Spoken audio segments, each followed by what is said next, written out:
represents the central government. And that central government, under the control of the central government, we have states. It's like the umbrella. Is it clear? Yes or no? Okay.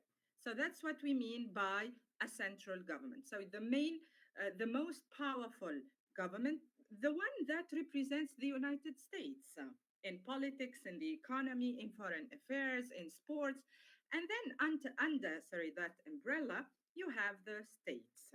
So we have federal, also called central government, and we have state governments, 50 governments. Is it clear?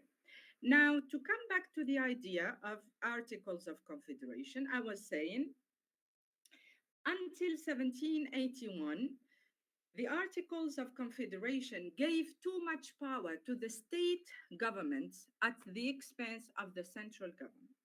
And when they started to establish the new American political system, economy, society, etc., the founding fathers realized that it was impossible to have a powerful country without a strong central government. Are you following? So, what did they do? They left the Articles of Confederation and wrote the Constitution as you know it today in 17. When was the Constitution written? 1787. You should learn these dates. In 1787, and the Constitution gave great power, or let's say not great, let's say more power to the central government. Is it clear? So, I repeat, the articles of the Constitution in 1787 came to replace the Articles of Confederation of 1781 because they needed a more powerful, strong government. Okay? Yes. So now we will start talking about the United States starting from 1787. The Constitution was written, sorry, and they started to elaborate the American political system. Please, can you have access? I mean, can you go back to Google Classroom and have a look at the document? Can you open it in parallel? Because I'm going to read from it. Can you try and let me know? Okay, good. Good. I'll give you 2-3 minutes to, I don't know, probably download the document.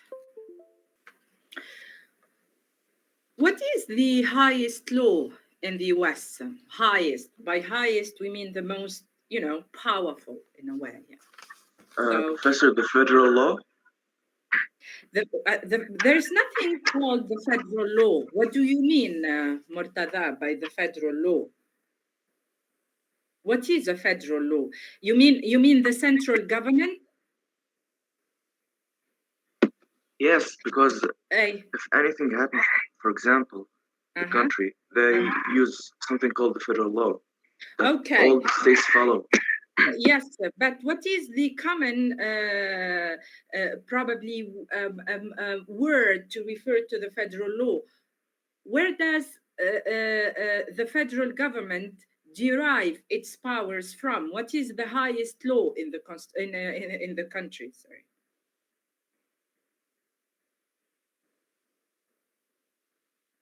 It's the Constitution.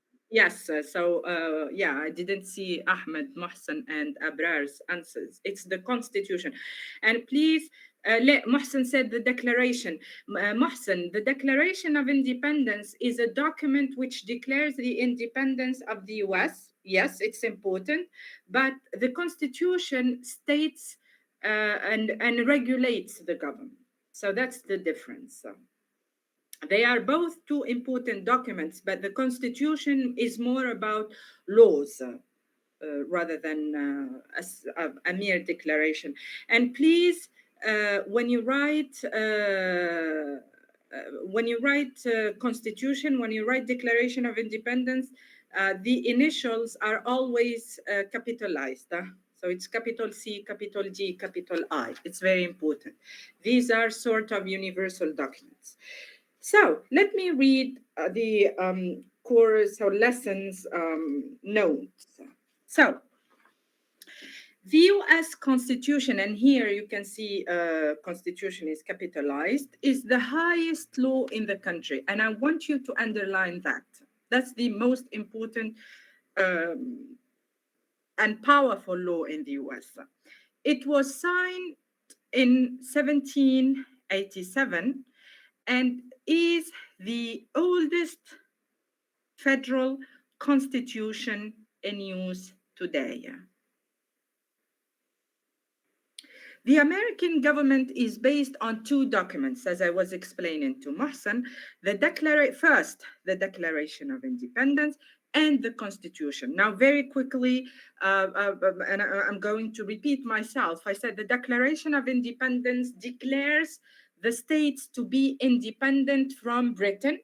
The Constitution establishes the main laws that regulate the country. While the Declaration of Independence states that, and I quote from the Declaration, governments are instituted among men, and you have a capital M because why? Why is it capitalized? Women? Yeah, it refers to both men and women, yes, human beings. So, deriving their just powers from the consent of the governed. What is a consent? What is consent? A human being, yes, many. So, what is a consent?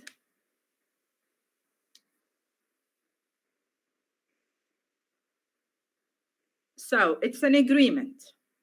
Yes, agreement. Yes.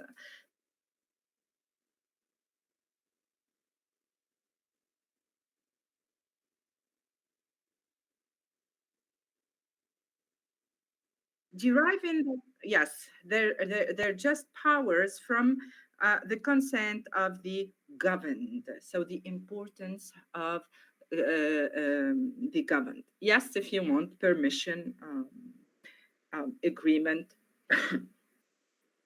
In other words, the government gets its powers from the people who set up the government. And how does the government get its power from its people? How? Through elections. Yes, through elections. And of course, elections as a practice, I would say, represented at the time something new. Were there elections in Britain at the time?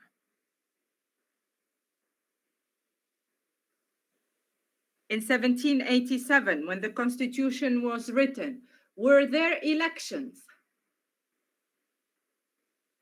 in Britain?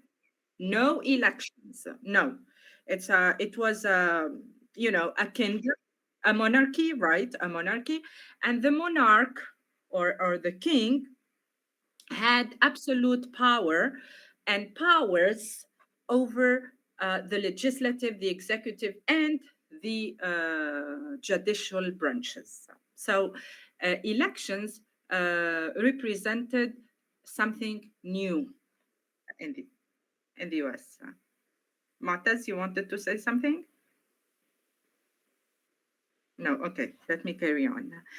The Constitution outlines how this principle is to be applied. So this is the difference. How? Through laws. So how is the political system established in the United States.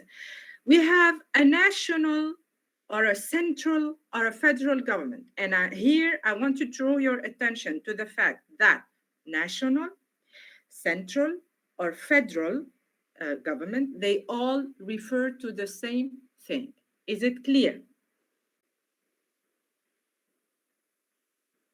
Yes, Professor. Yes, thank you. So we call it national, we call it central, we call it federal government, which makes the supreme law of the land and specifies the relationship among the federal and state government or governments.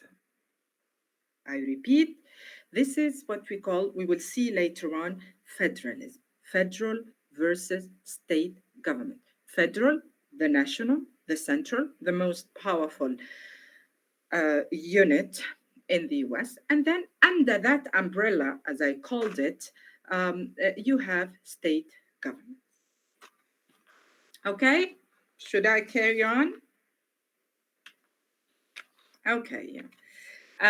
With the end of the American Revolution in 1783, the US government was in a state of change.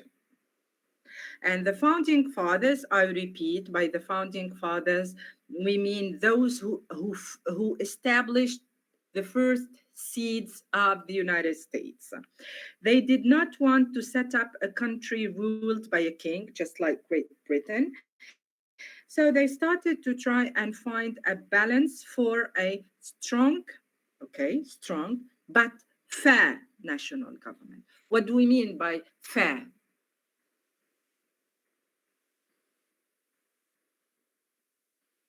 What is fair? Equal. Equal, yes. What's the opposite of fair? Unfair. Unfair, yes. And by unfair, we mean tyrannical, abusive. Unfair, yes, abusive. Okay? So, and I want you to underline the word balance. Yes, democratic country, that's what we're going to see. How did they establish a democratic country? I want you to, I want you to underline the words balance, strong, but fair national government. What do we mean by a strong but fair? A government that would protect the freedom of the people and at the same time would not abuse its power. Is it clear? So this is the role of a strong but fair national government. Protect, but at the same time, no abuse of power. Because you know that in many other countries all over the world, in the name of protection of rights, the government can be abusive. Yes or no? And we have so many examples. Yes? Good. Now, how was the balance between a strong but fair national government reached? How was it reached? What was the answer? The answer came through, two things. Number one, the separation of powers. Number two, a system of checks and balances. I will go very quickly through this because next week, inshallah, we're going to come back to this idea. A separation of powers means a separation between the three branches, the legislative, executive, and judicial. Each branch with its own powers, and each branch has its own what we call cabinet.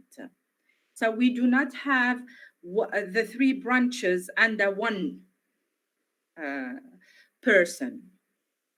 Number two, a system of checks and balances. They are separate, okay, the three branches, but at the same time, they check and balance each other to make sure that no branch could become too powerful, as the other two branches will always be able to check and balance each other. So I want you to underline, no branch could become too powerful, and to check, the other two branches will be able to check and balance each other.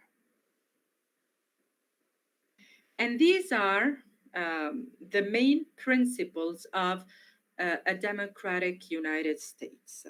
This is why the US is a democratic country today. Elections, yes. Federal and state governments, yes. Especially separation of powers and system of checks and balances. Clear? So far, so good? Yes, Professor. Oh, yes, good. Let me carry on. Again, we're going to come back to the idea of federal versus state government. The US obeys three kinds of government. Well, we have the federal, we talked about that. We call it national, federal, or central government. We have state governments, 50, but we have less important units, if you want, which are local governments. Just like in Tunisia, we have, we do not have a federal system in Tunisia, but state and local governments are like الولاية والمعتمدية, par exemple. So it's more or less the same thing, okay? Which are designed to serve the people, underline to serve. I keep saying underline. Why can't you stop me? You do not have, copies. I do have a copy. Why didn't you stop me? Or could you underline on your PCs?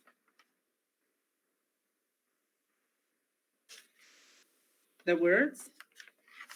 So I have copies, so this is why I keep saying underline the words. Anyway, so the federal government, we're going to see the different governments. The federal government, of course you cannot. I was just joking regarding underline, but I forgot that you have an online copy. I do have a hard copy, so this is why. And I plan to make photocopies, but then lessons have been or classes have been suspended. Anyway, back to the summary. The federal government, also called the central government or the national government, is in Washington, D.C. Donald Trump, today, Donald Trump is no longer the head of the federal government. Who is the head of the federal government today? Joe Biden. Yes, Joe Biden is the head of the federal government. And this central government deals with important problems which can neither be dealt with the state nor the local government. Do you have any idea about the tasks, if you want, that the federal government deals with? Like? Huh? Can you repeat the question? I said, do you have any idea about the main tasks, if you want, that the federal government is or takes care of? To declare war. To declare wars, yes. Thank you. A state cannot declare wars. Yes. What else? Currency, like. Yes, currency. Changing or keeping, so it's not a state government issue, but it's a federal, related to the federal government. What else? Foreign affairs, international summits and gatherings, etc. Good. Back to the summary. Taxes, yes, thank you. Taxes, exactly. The state government deals with the problems of the state and is itself divided into three branches. Same thing. I mean, executive, judicial, and legislative branches. And the local government deals with local problems concerning cities. Now, if you move to page 2, you have sort of a summary of the idea of federalism. Federalism, are you there? Can you see the graph? Yes. Yes, good. So federalism is about the division of power between national and state governments. You have in the national government to declare war, to regulate interstate commerce, to admit new states, to set standards for weights and measurements, to establish post offices, to print money, to enter into treaties with foreign governments. State governments can establish schools, regulate interstate commerce, issue marriage and driver's licenses, ratify amendments to the Constitution, establish local government, assume powers not delegated to the national government. And you have powers which are shared between the national and state governments. Can you see them? Like levying taxes, like of course, levying taxes, the national government at the national level, the state government at the state level. Is it clear? Are you following? Yeah. Yes. Yes. Maintaining law and order, building highways, borrowing money, chartering banks, and establishing courts. I repeat, one at the national level, the other at the state level. I don't know if you already know that, for example, each state has its own flag. Yeah, we know that. Yes, good. But at the same time, we have one national flag, that of the United States with stripes and stars. Clear so far?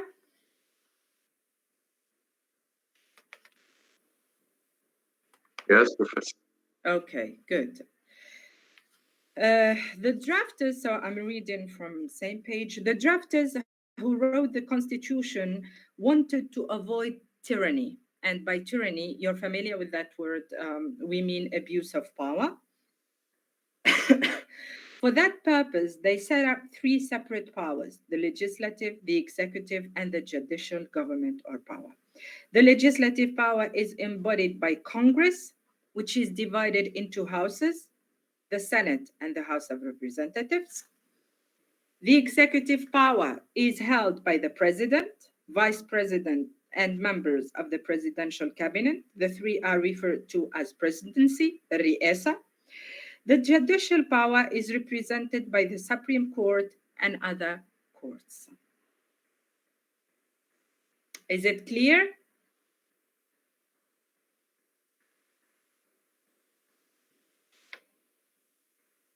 If you turn the page, you will have a summary of the main duties of the legislative, the executive, and the judicial branches اللي هما السلطة التشريعية والتنفيذية والقضائية. The legislative branch makes laws, approves presidential appointments, includes 2 senators from each state. So how many senators we have at the end?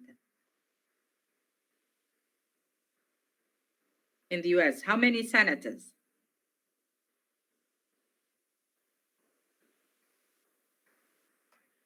Huh? Can you hear me? Yes, we can. Yes, you can. Now, I said how many, the legislative power includes senators and congressmen.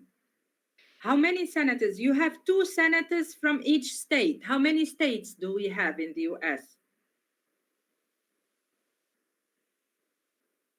How many states? 50. 50 states, 50. So how many senators? 100, right, senators. While the number of congressmen is based on population. I'm reading from the third page. The executive, السلطة التنفيذية, signs laws, vetoes laws. You know what to veto means? What is to veto? Repeal. Repeal, yes. To veto, or I cannot type for the chat thing. So, yes. So here you have to veto.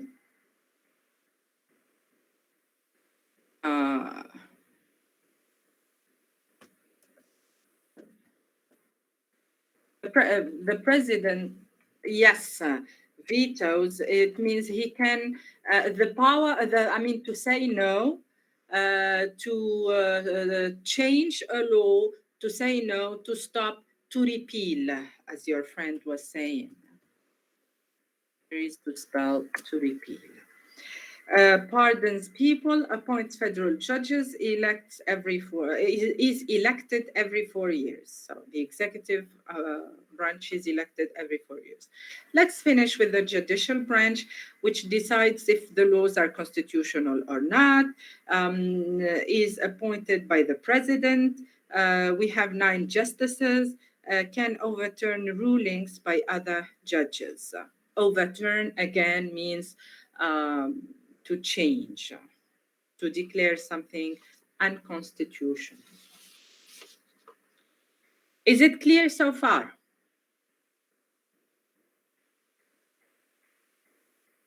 So far, so good. So far, so good. Any questions?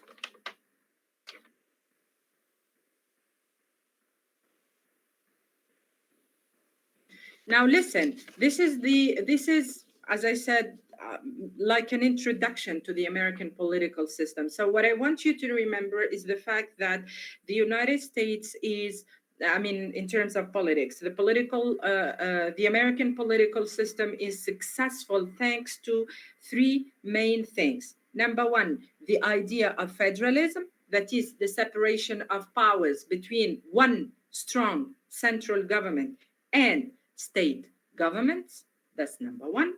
Number 2, the idea of separation of powers, judicial, let's start with the executive, legislative, and judicial branches. And number 3, the system of checks and balances, which we will see next week, how each branch checks and balances the other 2. Is it clear? Yes, Professor. Yes. Okay, thank you. So what I want you to do is to go through the notes that I've sent you, is to try and bear in mind, to remember some of the tasks which are under the national government, others under the state government, and then our governments, because we have 50 state governments, and then also remember some of the legislative, executive, and judicial tasks. Okay, any questions before we end today's lesson? Any questions? No. No. What about the others? Okay. Yeah, so that's it for today's lesson. You have the notes on Google Classroom. Go through them. If you do not, or if you still, things are still not clear in your minds, you can either email me or ask me in today or when we meet next week, inshallah. Okay? Okay, Professor. Yes. Okay. So, take care and see you soon. Have a nice day, Professor. Thank you. Thank you very much.